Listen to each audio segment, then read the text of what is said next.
Waalaikumsalam warahmatullahi wabarakatuh.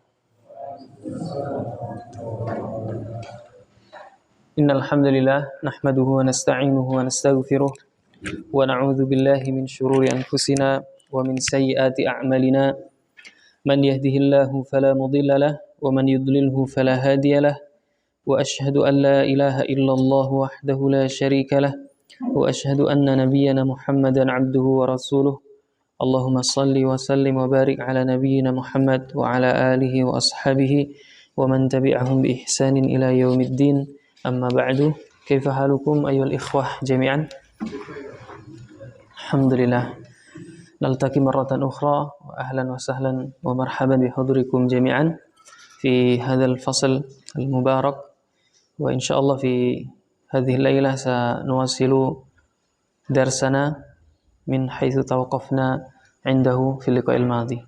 Pada pertemuan malam ini kita akan melanjutkan pelajaran kita ya. Dan pertemuan yang lalu sudah selesai dari Waalaikumsalam warahmatullahi dari muqaddimah pentahqiq. Muqaddimah pentahqiq yaitu Syekh Dr. Ahmad bin Ismail bin Ahmad Alu Abdul Latif. Ya. Intahina min hadhil muqaddimah wal an سنقرأ المقدمة عند المؤلف وهو الأستاذ فؤاد Ni'mah. Sekarang kita akan membaca muqaddimah ya dari muallif yaitu Ustaz Fuad Ni'mah.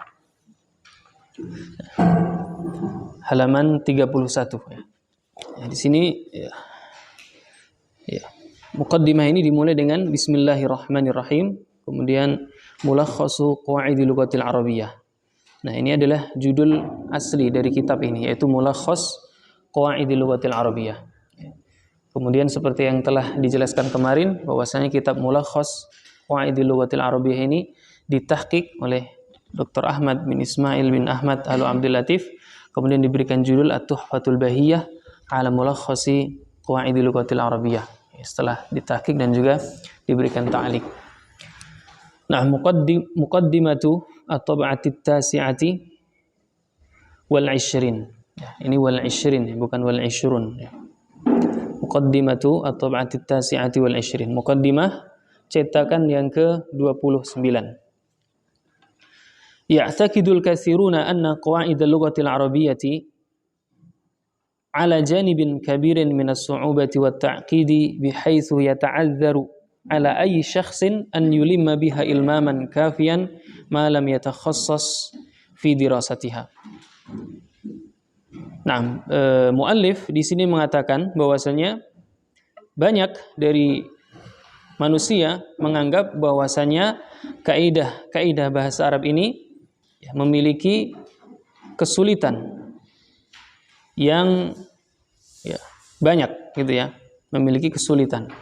Jadi mempelajari kaidah bahasa Arab ini ya menurut anggapan manusia adalah sulit ya. Di mana mereka mengira bahwasanya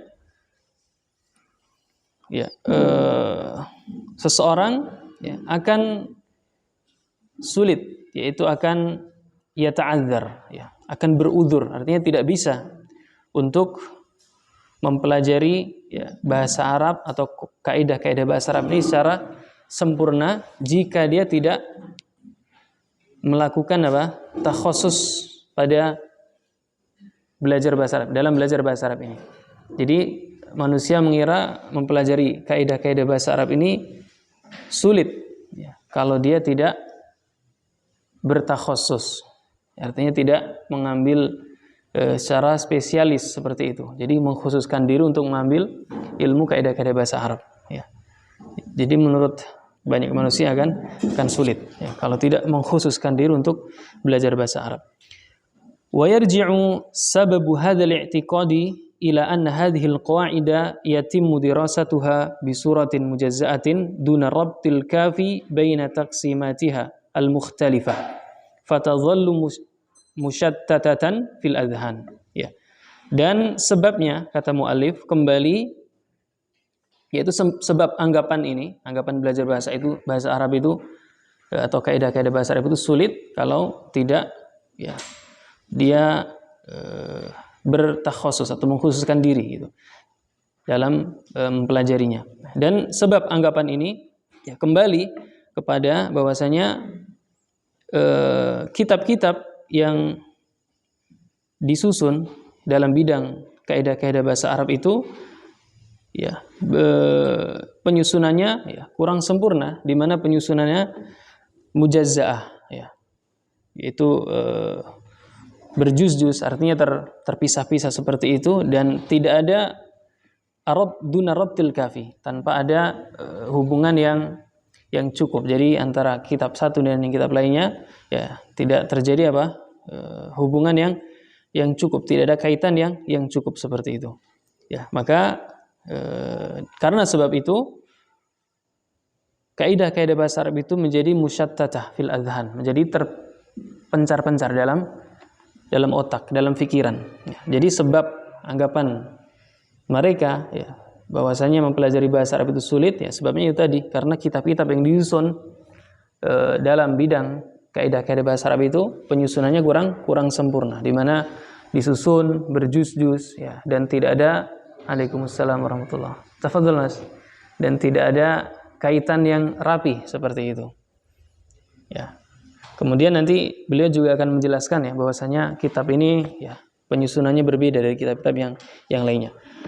Wa raghbatan fi i'anatil qurra'i 'ala isti'abi qawaidil lughatil arabiyyati wa tartibiha fi adhanihim faqad u'idda hadzal kitabu liyajma'a baina kafatil qawaid bi suratin mubassatatin sahlatin wa murattabatin ma'a tawdihi kulli halatin bil amsilati wal jadawil.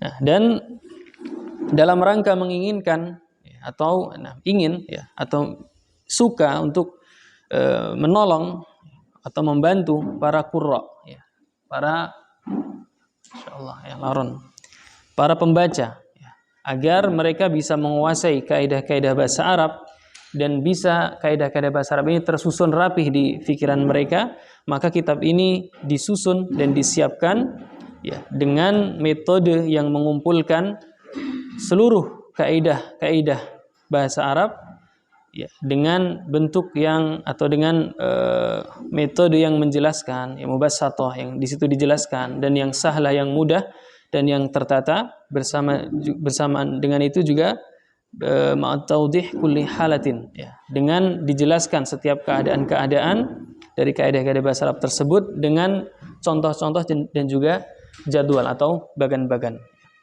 Jadi ini keinginan muallif ya.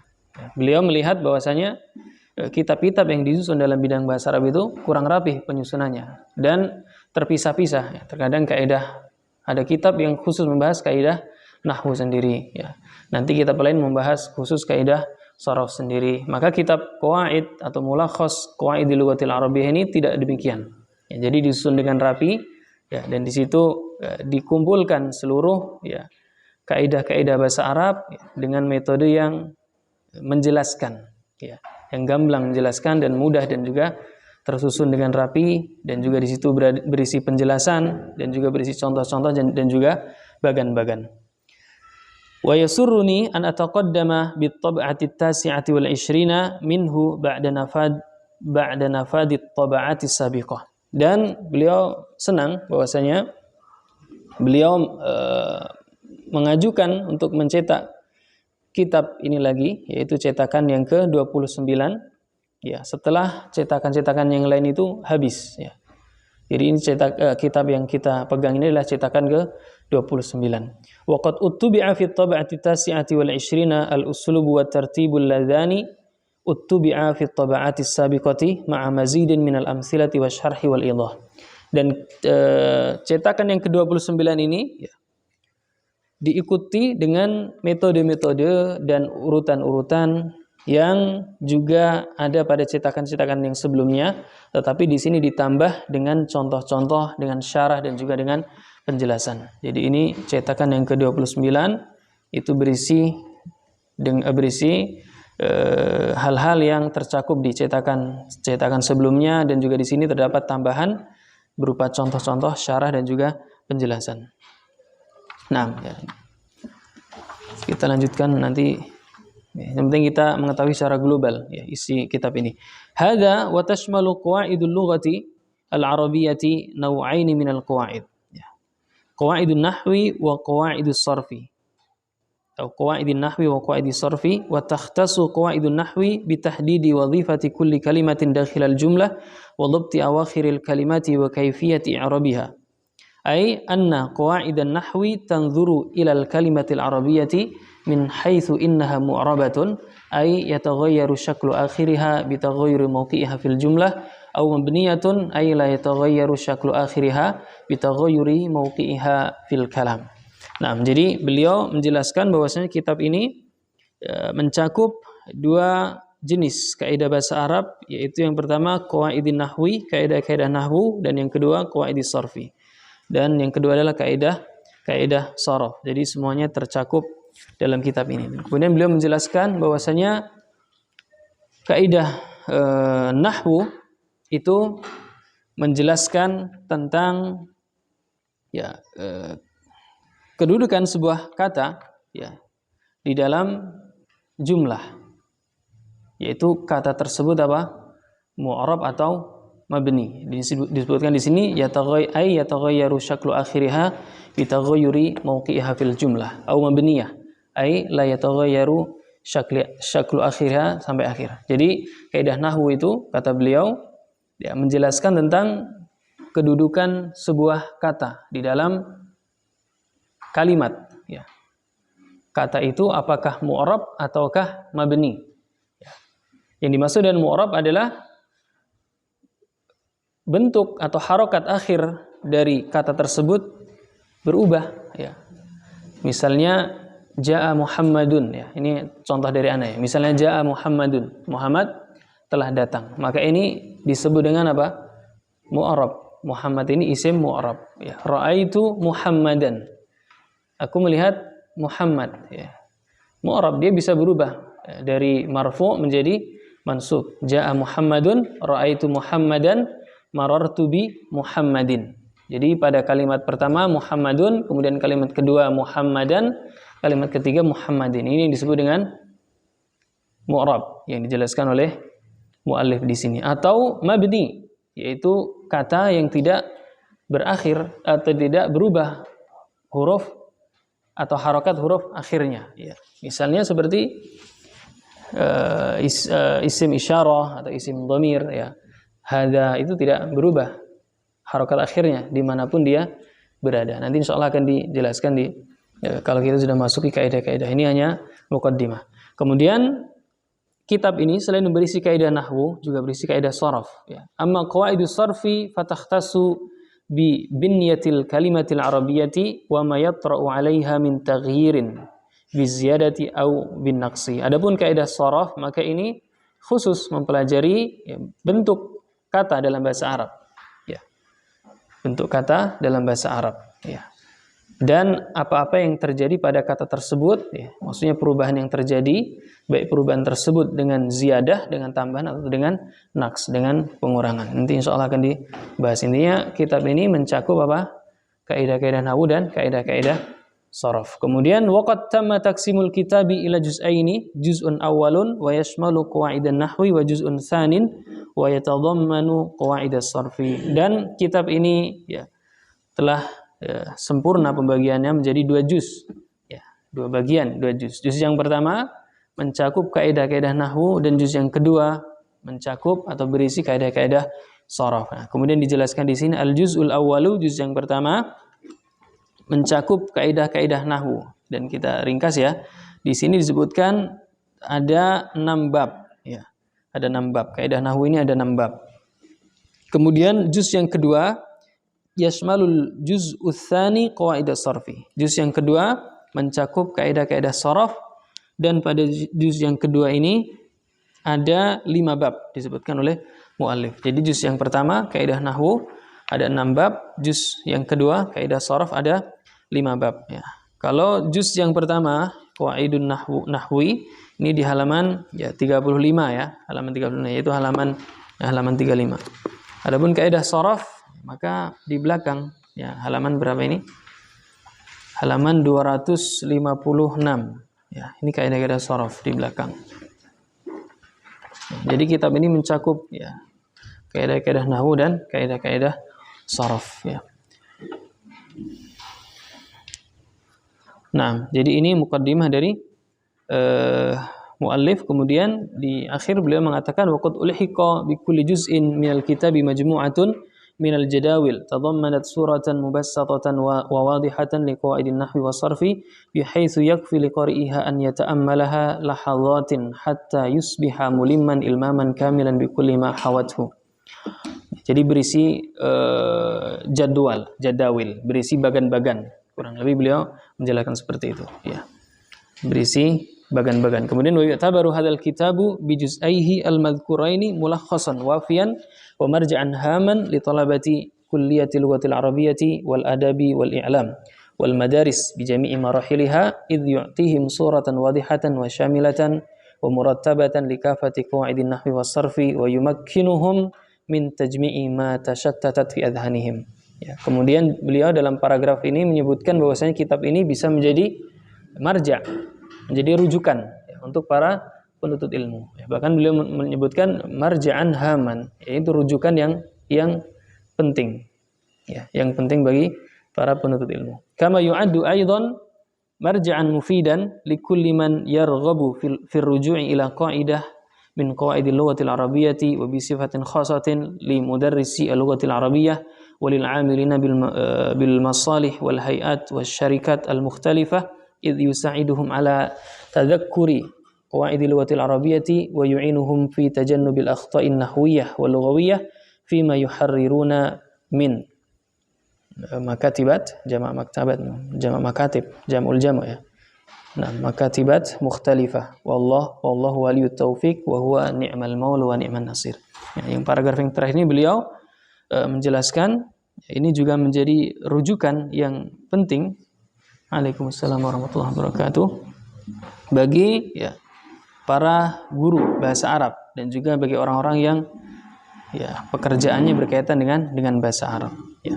Jadi kurang lebih seperti itu yang disebutkan oleh muallif dalam muqaddimahnya. Beliau intinya menjelaskan bahwasanya kitab ini susunannya berbeda dengan kitab-kitab yang lain. Kalau kitab-kitab yang lain yang membuat manusia susah memahami bahasa Arab itu karena tersusun dari juz-juz yang banyak dan tidak ada kaitan yang sempurna antara juz yang satu dengan juz yang lainnya. Adapun kitab ini tidak demikian, maka kitab ini mencakup kaidah-kaidah nahwu dan kaidah-kaidah sharaf dan juga berisi penjelasan, contoh, syarah dan juga bagan-bagan ya, sehingga kitab ini bisa menjadi rujukan bagi para penuntut ilmu, juga para mudarris ya, mudarrisin ya, para guru-guru bahasa Arab dan juga orang-orang yang bekerja di bidang bahasa Arab. Dan beliau menjelaskan juga bahwasanya kitab ini terdiri dari 2 juz. Juz yang pertama mencakup kaidah-kaidah nahwu terdiri dari 6 bab, dan juz yang kedua mencakup kaidah-kaidah sharaf terdiri dari 5 bab. Baik. Dan sekarang kita akan memasuki juz yang pertama. Nah, al-juz'ul awwalu qawaidun nahwi. Juz yang pertama kaidah-kaidah nahwu. Dibuka ikhwah semuanya halaman 37. Qawaidun nahwi, kaidah-kaidah nahwu. Muqaddimah aqsamul kalimatil arabiyyah. Ma makna aqsamil kalimatil arabiyyah? Apa arti aqsam kalimah arabiyyah? Jenis-jenis. Nah, jenis-jenis atau macam-macam. Nah, jadi aqsam jamak dari qismun. Mufradnya apa? Qismun, jamaknya aqsam. Aqsamun. Jadi pertama yang kita pelajari aqsam al-kalimah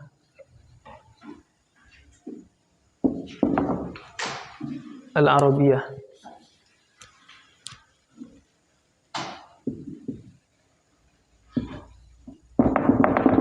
Jenis-jenis kata dalam atau kata bahasa Arab. Aqsamul kalimati al-arabiyyati. Nah, jenis-jenis kata ya, bahasa Arab atau jenis-jenis kata Arab gitu ya. Aqsamul kalimatil arabiyyah ya.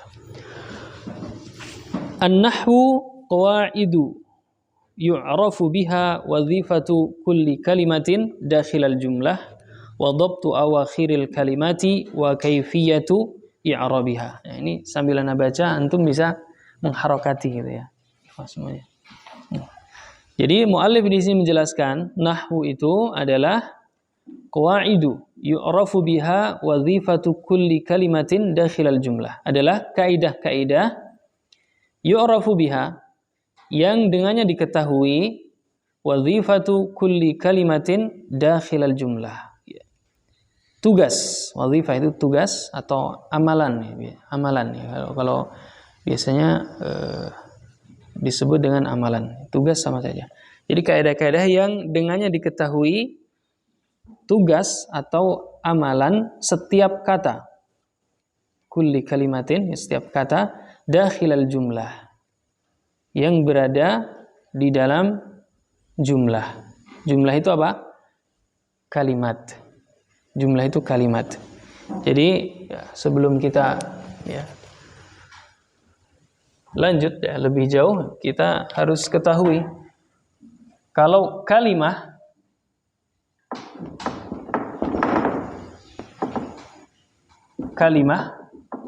ini kata.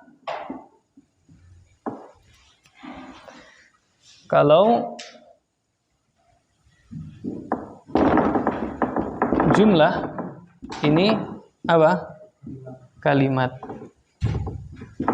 Nah, kalimah itu kata, jumlah itu kalimat. Nah, jadi nahwu adalah kaidah-kaidah yang dengannya diketahui atau yang diketahui dengannya tugas atau amalan setiap kata di dalam kalimat. Setiap kata di dalam kalimat. Dan juga apa? Wa dhabtu awakhiril kalimat. Dan juga dengan dan juga apa? Kaidah dan juga dhabtu awakhiril kalimat. Dengannya diketahui dhabtu awakhiril kalimat. Harokat, dhabt itu apa? Harokat yang ada di akhir kata-kata. Wa kaifiyatu i'rabiha, dan juga dengannya diketahui bagaimana mengi'rabnya, bagaimana i'rabnya. Tapi mungkin Anda jelaskan sedikit ya. Jadi muallif menyebutkan 3 unsur di sini ya. Bahwasanya nahwu itu adalah kaidah yang dengannya pertama diketahui apa? Amalan kata di dalam kalimat. Yang pertama wadhifatu kulli kalimatin dakhila al-jumlah.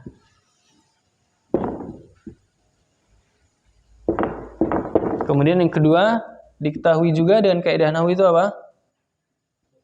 Dhabtu awakhir al-kalimat. Nanti kita jelaskan. Dan yang ketiga diketahui juga apa? Kaifiyah i'rabiha. Nah, jadi ini 3 unsur yang ada dalam ilmu nahwu. Yang pertama, dengan ilmu nahwu atau dan kaidah-kaidah nahwu tersebut kita bisa mengetahui wazifah atau tugas atau amalan setiap kalimat yang berada di dalam jumlah mufidah. Misalnya ada jumlah mufidah. Ya, jadi kalimat ini jumlah mufidah seperti itu ya. Ikhwah. Ya, jumlah mufidah. Ya, lengkapnya seperti ini. Jumlatun mufidatun. Kalimat sempurna seperti itu. Kalimat sempurna. Nah. Jadi ini unsur ya yang ada di kaidah-kaidah nahwu, 3 unsur. Yang pertama, dengan kaidah tersebut kita bisa mengetahui tugas setiap kata yang berada di dalam jumlah. Misalnya jaa Muhammadun. Jaa Muhammadun. Ya. Kata Muhammad artinya apa? Muhammad telah datang gitu ya. Ya, telah datang. Ya. Kata Muhammad di sini sebagai apa? Tugasnya. Telah datang Muhammad. Kalau dalam bahasa Indonesia sebagai pelaku. Seperti itu ya. Kalau dalam bahasa Arab sebagai apa? Fa'il. Nah, sebagai fa'il. Maka Muhammad ini apa? Fa'il, pelaku. Ya. Ini yang disebut dengan apa? Tugas atau amalan. Amalan Muhammad itu apa? Dalam jumlah mufidah ini, dalam kalimat yang sempurna ini, amalan Muhammad sebagai fa'il. Ini unsur yang pertama yang dimaksud wazifatu kulli kalimatin dakhilal jumlah. Tugas ya, setiap kata yang berada dalam jumlah. Itu kata Muhammad, amalan dan tugasnya sebagai fa'il, sebagai pelaku. Karena kalau dalam bahasa Indonesia artinya apa? Muhammad telah datang. Nah, maka Muhammad ini sebagai subjek gitu ya. Subjek atau pelaku. Nah, kalau dalam bahasa Arab, subjek atau pelaku ini disebut dengan fa'il. Nah, nanti ada objek. Nanti objek disebut maf'ulun bih. Tapi kita belajar subjek atau pelaku ini adalah fa'il. Kemudian yang kedua, jadi jelas, wazifah atau amal. Tugas atau amalan kata Muhammad ini adalah sebagai fa'il atau pelaku. Kemudian yang kedua, dhabtu awakhiril kalimat. Dhabtu awakhiril kalimat, yaitu dhabat, menetapkan ya, dhabat. Kalau dhabat biasanya digunakan untuk istilah apa? Mengharokati seperti itu. Dhabat ya, menetapkan akhir kata-kata. Jadi kalimat jamak dari kalimah ya. Taib. Kemudian kata Muhammad ini ya, dhabatnya apa? Atau huruf harokat akhirnya apa? Dhammah. Ya. Maka ini disebut dengan apa? Isim marfu. Nah, isim marfu. Nah, ini yang dimaksud dengan dhabtu awakhiril kalimat. Itu menetapkan ya, apa harokat akhir kata tersebut. Ya. Jadi tugas yang pertama tadi sebagai fa'il, ya, ya. Menentukan apa amalannya Muhammad apa, itu sebagai fa'il. Kemudian yang kedua menentukan harokat akhirnya, yaitu dhammah, maka sebagai isim marfu seperti itu. Kemudian yang ketiga kaifiyatu i'rabiha, cara mengi'rabnya. Ya.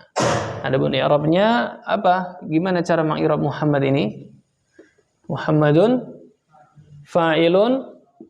Nah, cara i'rab ya. Cara i'rab itu ya kalau kita sudah ketahui wadhifahnya apa, kemudian amalannya apa, kemudian harokat akhirnya apa, ya kita i'rab caranya bagaimana? Caranya Muhammad fa'ilun marfu'un wa alamatu raf'ihi ad-dhammatu adh-dhahiratu gitu ya, ala akhirih. Li'annahu isim mufrad. Ini sebagai gambaran aja. Sebagai gambaran yang nanti akan dipelajari lebih lanjut. Jadi intinya kita tahu bayangannya ilmu nahwu itu mempelajari ini loh. Pertama, wazifah atau amalan isim, amalan kata dalam sebuah kalimat. Amalannya sebagai apa? Oh, dia sebagai fa'il. Kemudian dhabtu awakhiril kalimat, yaitu menetapkan atau penetapan apa harokat akhir pada kalimat tersebut, yaitu apa? Dhammah. Kemudian ya, atau rafu' ya, ini rafu' ya. Dhammah atau apa? Rafu'. Kalau marfu itu isimnya apa? Marfu. Kalau harokatnya dhammah itu berarti dia rafu'. Rafu' seperti itu. Kemudian yang ketiga, kaifiyatu i'rabiha. Bagaimana cara mengi'rabnya? Berarti cara mengi'rabnya Muhammadun fa'ilun marfu'un wa alamatu raf'ihi ad-dhammatu adh-dhahiratu ala akhirih. Ini nanti akan dibahas lebih lanjut. Intinya kita sebagai gambaran secara global saja ilmu nahwu itu yang akan dibahas nanti. Baik. Kita lanjutkan. Ini yang perlu kita untuk perhatikan. Wa tanqasimul kalimatu al-arabiyyatu salasata aqsamin. Ismun, fi'lun, harfun. Tanqasimul kalimatu al-arabiyyatu salasata aqsamin. Kalimat di dalam bahasa Arab terbagi menjadi 3 jenis. Terbagi menjadi 3 jenis. Ini anak Abu Saifah nanti bisa melihat di rekamannya insyaallah. Nah, Nah,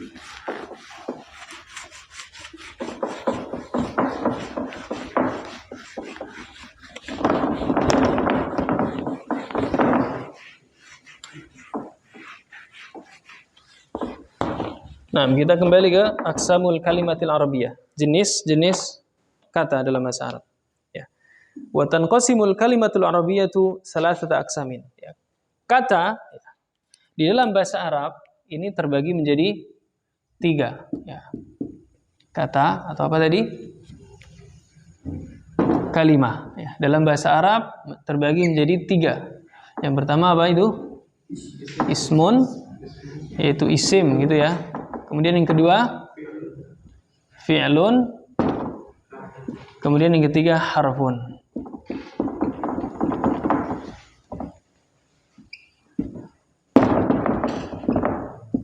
Huruf atau harf gitu ya.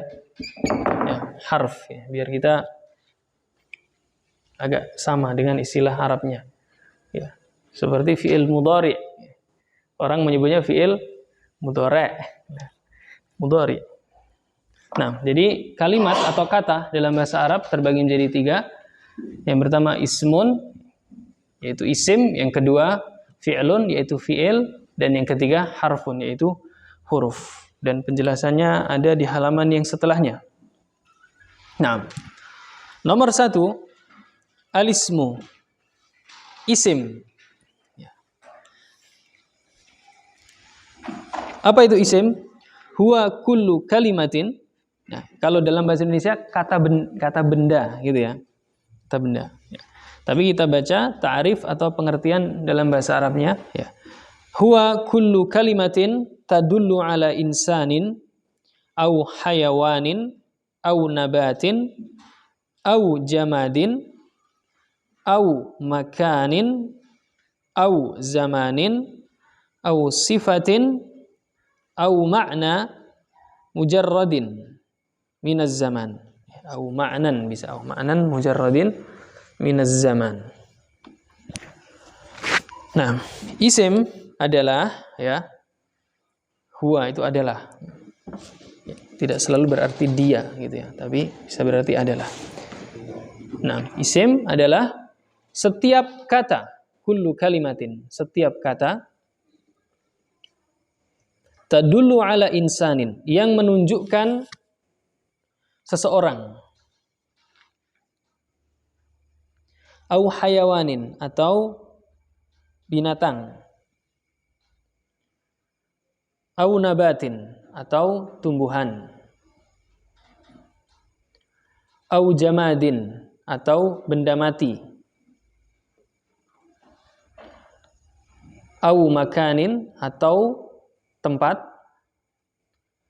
au zamanin, atau zaman, au sifatin, atau sifat, au ma'nan mujarradin minaz zamani, atau makna yang terbebas dari zaman, atau makna yang tidak terikat dengan zaman gitu, atau makna yang tidak terikat dengan zaman. Makna yang tidak terikat dengan zaman, maksudnya terbebas dari zaman itu tidak terikat dengan zaman, tidak terikat dengan waktu.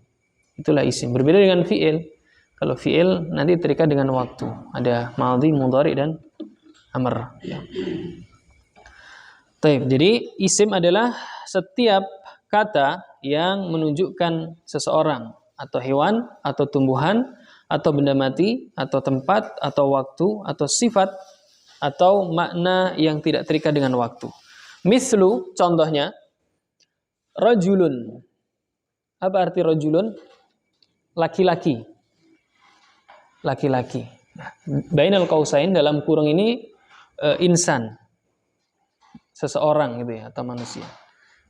Rajulun itu menunjukkan seseorang. Berarti ini isim, kan gitu. Ya. Karena pengertian isim tadi adalah setiap kalimat yang menunjukkan seseorang ya, dan seterusnya. Yang pertama rajulun. Rajulun ini adalah insan, seseorang. Ya, maka rajulun adalah isim. Kemudian yang kedua asadun. Asad itu artinya singa. Singa ini hewan. maka dia adalah isim. Ya. Kemudian yang ketiga zahrah. Zahratun, bunga.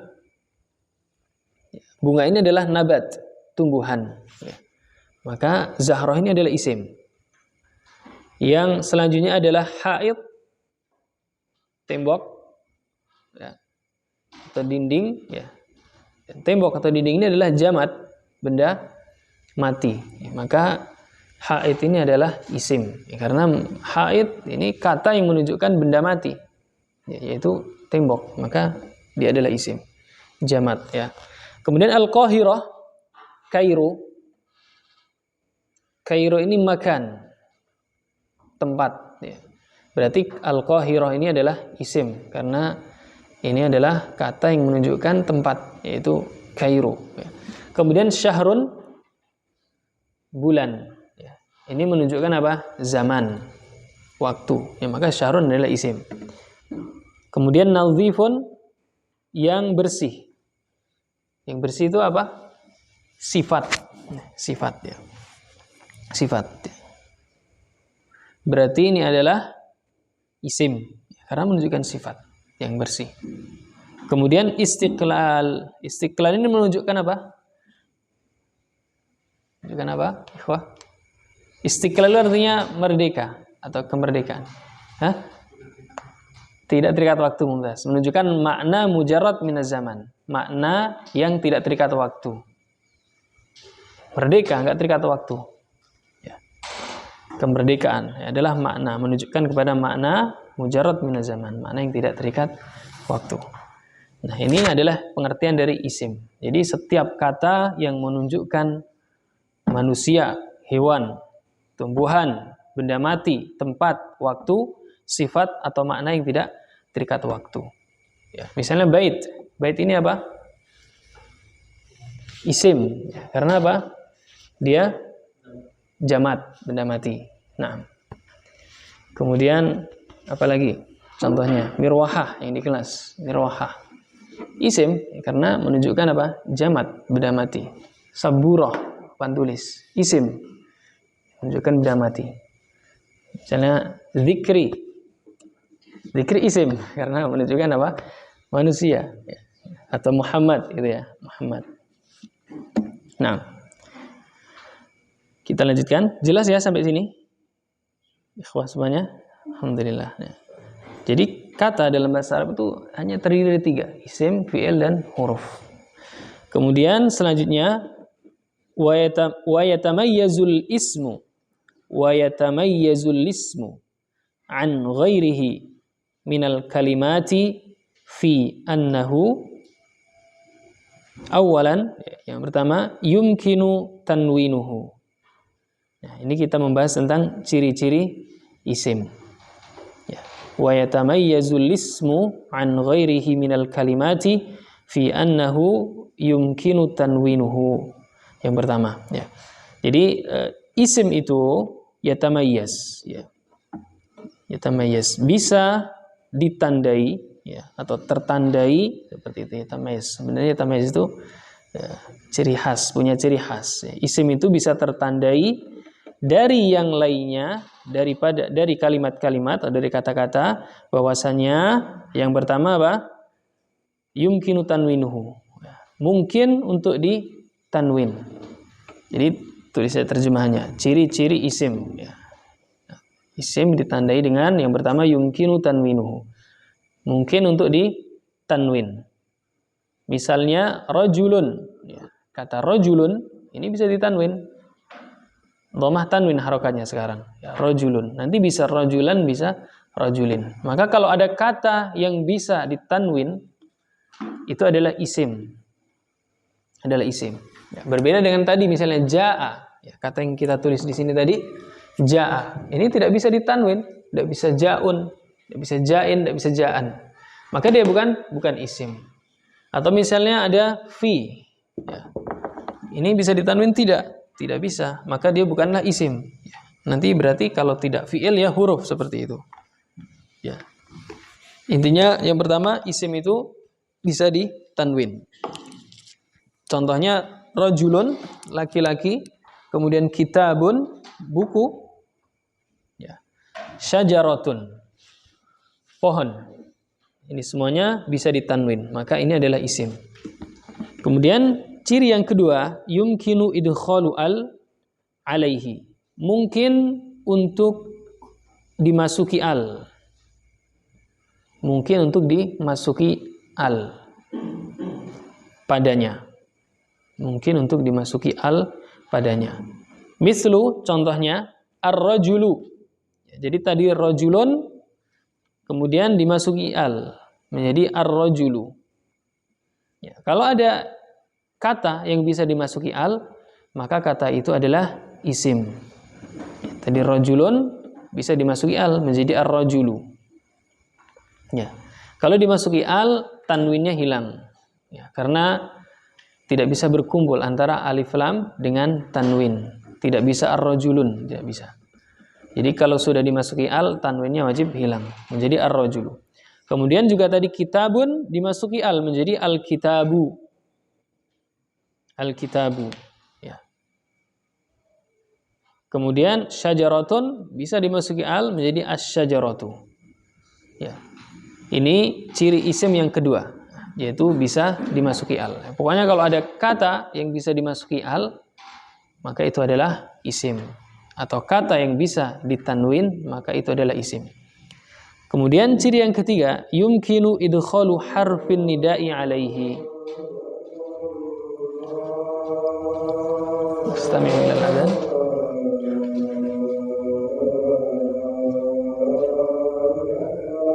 Allahu akbar.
Baik, kemudian ciri isim yang ketiga adalah yumkinu idkhalu harfin nida'i alaihi. Mungkin untuk dimasuki huruf nida padanya. Seperti ya rajulu. Ya, contohnya misalnya adalah ya rajulu. Ya, mungkin untuk dimasuki huruf nida padanya. Huruf nida itu huruf panggilan. Panggilannya. Misalnya ya rajulu. Wahai laki-laki. Wahai laki-laki. Ya. Ya di sini artinya wahai. Ini disebut dengan huruf nida. Huruf nida. Nah, rajulu ini bisa dimasuki huruf nida. Maka rajulu ini adalah isim. Pokoknya semua yang bisa dimasuki huruf nida, maka itu adalah isim. Misalnya ya Muhammad, ya Zaid. Ya, seperti itu. Jadi Muhammad atau Zaid itu adalah isim. Ya, karena bisa dimasuki huruf nida. Ya, di sini juga disebutkan ya Muhammadu. Ya, ya Muhammadu. Ya rajulu, ya Muhammadu. Ya, nanti rajulu ini namanya munada, nanti akan dibahas insyaallah. Ini ciri yang ketiga, yaitu mungkin untuk dimasuki huruf nida, itu huruf panggilan. Ya. Misalnya ja'a tidak bisa dimasuki huruf nida, ya ja'a tidak mungkin, tidak bisa. Wahai telah datang, tidak bisa ya. Baik. Kemudian ciri yang keempat, yumkinu jarruhu bi hurufil jarri au bil idhafati. Mungkin untuk dijar. Mungkin untuk dijar. Dijar itu dikasrohkan. Meskipun belum tentu semua tanda jar itu apa? Kasroh. Tetapi tanda pokok isim majrur itu adalah kasroh. Karena tanda itu ada alamat asliyah, ada alamat far'iyah. Ada tanda asli, ada tanda cabang. Nah, tanda asli dari isim majrur adalah kasroh. Jadi mungkin untuk dijar atau dikasrohkan gitu ya. Dijar ya. Dengan huruf jar. Mungkin untuk dijar dengan huruf jar atau dengan idhofah. Atau dengan idhofah. Mungkin untuk dijar dengan huruf jar atau dengan idhofah. Ya. Contohnya alas syajarati. Ya. Alas syajarati. Asy-syajarati ini isim majrur namanya. Yang dijar. Dijar dengan apa? Dengan huruf jar. Apa huruf jarnya? Ala. Ya. Jadi bisa dijar dengan huruf jar. Bisa dimasuki huruf jar gitu ya. Maka itu adalah isim. Asy-syajarah adalah isim karena dia bisa dijar atau dimasuki huruf jar ala. Menjadi ala syajarati. Atau ghusnus syajarati. Ghusnu asy-syajarati. Ranting pohon. Ya, kalau ala syajarati tadi di atas pohon. Kalau ghusnus syajarati ranting pohon. Ya. Jadi ini juga asy-syajarah ini dijar juga isim majrur, tapi mengejarnya ya, bukan mengejarnya. Tapi dijar dengan apa? Dengan idhofah, dengan mudhaf. Ya, berbeda dengan yang pertama ala syajarati. Asy-syajarati yang pertama dijar dengan huruf jar ala, kemudian asy-syajarati yang kedua dijar dengan idhofah, yaitu dengan mudhaf, yaitu kata ghusnu. Ya, kata ghusnu. Jadi ciri yang keempat dari ciri-ciri isim adalah bisa dijar baik dengan huruf jar maupun dengan idhofah, dengan mudhafun, ya, dengan mudhaf. Dengan mudhafnya. Contohnya ya di sini disebutkan ya di hasyiah ini pada kalimat basmalah ya, bismillahirrahmanirrahim. Ya. Yang pertama ismi, ya, bismi gitu ya. Ini ism ini berarti dia isim karena dijar dengan apa? Dengan huruf jar ba. Ya. Kemudian lafzul jalalah, kemudian ar-Rahman ar-Rahim, ya ini isim dia dijar dengan idhofah. Ya, nanti bisa dipelajari lagi. Intinya ciri yang keempat dari ciri-ciri isim adalah dia bisa dijar. Ya, entah itu mengejarnya dengan huruf jar ataupun dengan idhofah. Kemudian ciri yang kelima, yumkinul isnadu ilaihi. Yumkinu al-isnadu ilaihi, ay al-ikhbaru anhu. Mungkin untuk diberikan informasi. Mungkin untuk ikhbar itu diberikan informasi. Ya. Kalau yumkinul isnad ilahi mungkin untuk diisnadkan, disandarkan. Tapi yang lebih mudah bahasanya apa? Mungkin untuk diberikan informasi tentangnya. Anhu, mungkin untuk diberikan informasi tentangnya. Contohnya, misalnya Al-Kitabul Mufidu. Kitab yang apa? Yang mufid. Berfaedah. Kitab yang berfaedah atau bermanfaat. Kitab yang bermanfaat. Maka kitab ini adalah apa? Isim, karena dia bisa diberikan informasi berupa faedah itu. Kitab yang berfaedah. Ya, mungkin untuk diberikan informasi. Jadi ini 5 ciri isim yang disebutkan oleh muallif. Kemudian di akhir, wa yakfi an taqbalal kalimatu alamatan wahidatan. Wa yakfi an taqbalal kalimatu alamatan wahidatan au aktsar ya min hadhil alamati litakuna isman. Min hadhil alamati litakuna isman. Dan cukup ya sebuah kata itu menerima satu tanda saja atau lebih, atau bisa lebih ya, dari tanda-tanda di atas ini ya, supaya dia bisa disebut sebagai isim. Jadi cukup dia menerima satu tanda saja, itu berarti dia sudah isim. Atau mungkin bisa menerima lebih dari satu tanda. Bisa menerima lebih dari satu tanda. Misalnya tadi asy-syajarati. Yang pertama dia menerima alif lam.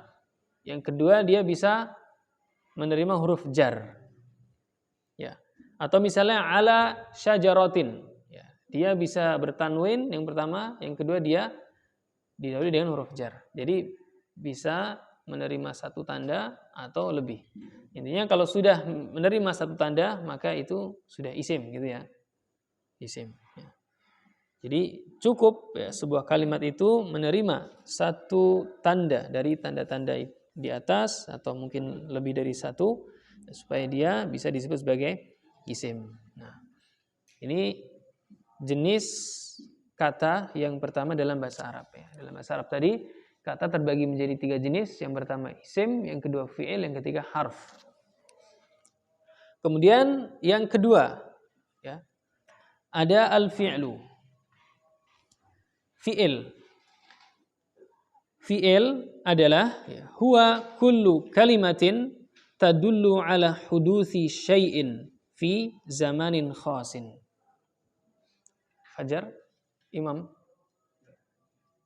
Tafadhal kalau. Nah, fi'il ya, huwa kullu kalimatin tadullu ala huduthi syai'in fi zamanin khasin.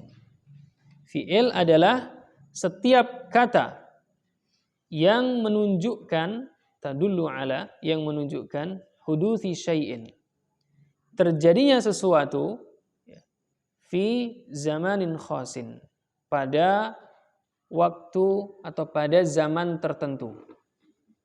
Setiap kata yang menunjukkan terjadinya sesuatu pada zaman tertentu.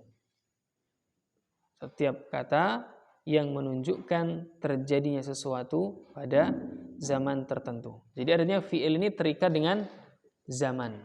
Kalau isim tadi tidak, syajarah, pohon ini tidak ada kaitannya dengan zaman. Berbeda dengan fi'il. Mithlu, misalnya, kataba, artinya telah menulis. Kataba, telah menulis. Kemudian yajri, sedang atau akan berlari. Jadi terikat dengan waktu. Yang pertama telah, yaitu waktu lampau, telah menulis. Yang kedua yajri, sedang, waktu yang sekarang atau akan waktu yang akan datang. Sedang atau akan berlari.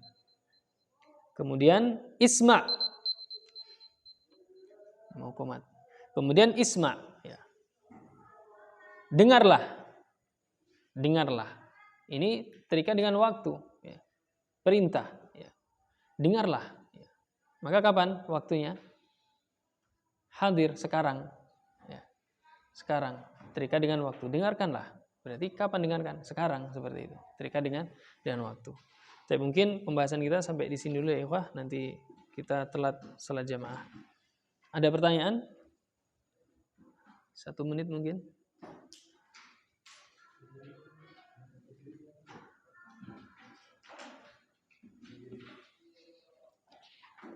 Cukup ya, insyaallah kita pelan-pelan, mudah-mudahan Allah berikan istiqomahan. Barakallahu fikum jami'an. Naktafi bihadza wa nakhtim bi du'a kafaratil majlis. Subhanakallahumma wa bihamdika asyhadu an la ilaha illa anta astaghfiruka wa atubu ilaik. Assalamualaikum warahmatullahi wabarakatuh.